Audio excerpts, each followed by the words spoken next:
नमस्कार, TV live breaking में आप सभी का बहुत बहुत स्वागत है। मैं हूं आपके साथ अंशिता श्रीवास्तव। और जिस तरह से तमाम खबरें चल रही हैं, तमाम चर्चाएं चल रही हैं, लेकिन इस वक्त बिहार भी बहुत ज्यादा चर्चाओं में बना हुआ है। कांग्रेस जनता पार्टी का जो प्रदर्शन है वो सभी की नजरों में है और जिस तरह से छात्र जंतर मंतर पर अड़े हुए हैं, अपनी मांगों के साथ टिके हुए हैं, उसके साथ सबसे ज्यादा चर्चा इस वक्त नीतीश कुमार की बढ़ती सक्रियता पर भी हो रही है, क्योंकि नीतीश कुमार अचानक बहुत सक्रिय हो गए हैं और ये सक्रियता पहले भी बढ़ी हुई थी, लेकिन 21 जून को जो एक बैठक हुई, उस बैठक के बाद नीतीश कुमार अचानक से जो परियोजनाओं के दौरे पर निकल गए हैं, जो उनका निरीक्षण कर रहे हैं, उस पर उनकी सक्रियता ने बीजेपी की चिंता को बहुत ज्यादा बढ़ा दिया है। कई नेताओं की नींद उड़ा दी है, दरगने बढ़ी हुई है सम्राट सरकार की कि आखिर नीतीश कुमार इतना सक्रिय क्यों है। तो सवाल ये उठ रहे हैं कि क्या नीतीश कुमार शक्ति प्रदर्शन कर रहे हैं, क्या नीतीश कुमार दोबारा से सीएम की कुर्सी की तरफ देख रहे हैं, या फिर नीतीश कुमार खुद सक्रिय होकर निशांत कुमार यानी अपने बेटे के लिए सियासी जमीन को और ज्यादा मजबूत कर रहे हैं। इन तमाम सवालों पर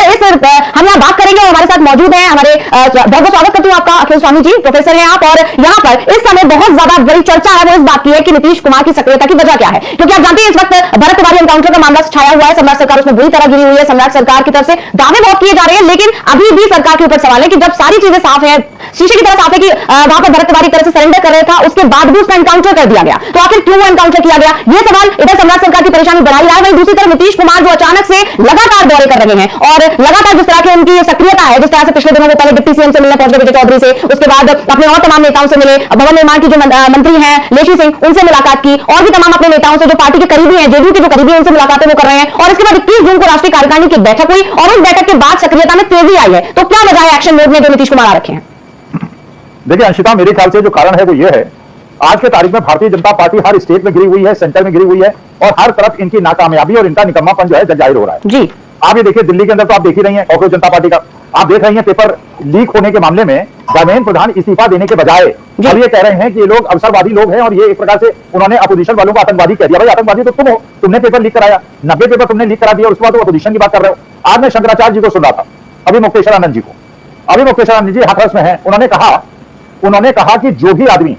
और उन्होंने भरत तिवारी के लिए कहा कि भरत तिवारी एक प्रकार से मंगल पांडे का रूप धरेगा और ये जो आंदोलन चल रहा है और ये इस प्रकार से इन्होंने हिंदू विरोधी, ये भारतीय जनता पार्टी, मैं तो बहुत दिनों से कह रहा हूं, तो शंकराचार्य जी की भी मोहर लग गई, भारतीय जनता पार्टी हिंदू विरोधी, सनातन धर्म विरोधी पार्टी है जी। आप बताइए यही तो मांग रहे हैं कि गौहत्या पे रोक लगाइए।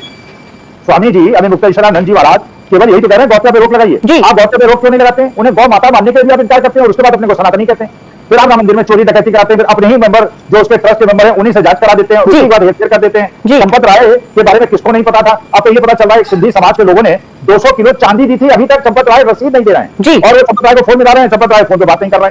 हैं। प्रदेश आप देख लीजिए क्या हो रहा है मोहन यादव जी का। हम हिंदुओं का जिस प्रकार से इन्होंने शोषण किया, मोहन यादव चाहे वो तो रियल एस्टेट एजेंट बन गए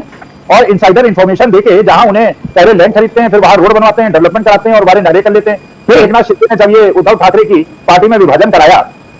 तो पहले तो लोगों को लग रहा था कि भारतीय जनता पार्टी के लिए बड़ी सुखद खबर है, अब ये दुखद खबर होती जा रही है, क्योंकि वहां पे ये पता चल रहा है कि इतने ज्यादा member of parliament Eknath Shinde के पास हो गए हैं जो भारतीय जनता पार्टी की संख्या से ज्यादा है। तो इसका मतलब यह है, महाराष्ट्र में एकनाथ शिंदे ये बता रहे हैं कि बेटा पार्लियामेंट इलेक्शन में 2029 के इलेक्शन में अगर तुमने गड़बड़ी की और हमको सीटें नहीं दी तो उसके बाद विधानसभा में तुमको हम तुम्हारी चूल्हे हिला देंगे। तो आज के आपने देखा कर्नाटक के अंदर क्या हो रहा है, कर्नाटक के अंदर पहली बार भारतीय जनता पार्टी के लोगों ने कांग्रेस के उनको वोट दे दिया है, बिल्कुल क्रॉस वोटिंग हुई वहां पर जी, क्रॉस वोटिंग हुई। तो मुझे तो ऐसा लगता है आज के तारीख में उत्तर प्रदेश के अंदर आप देखिए 14-15 बच्चों की हत्या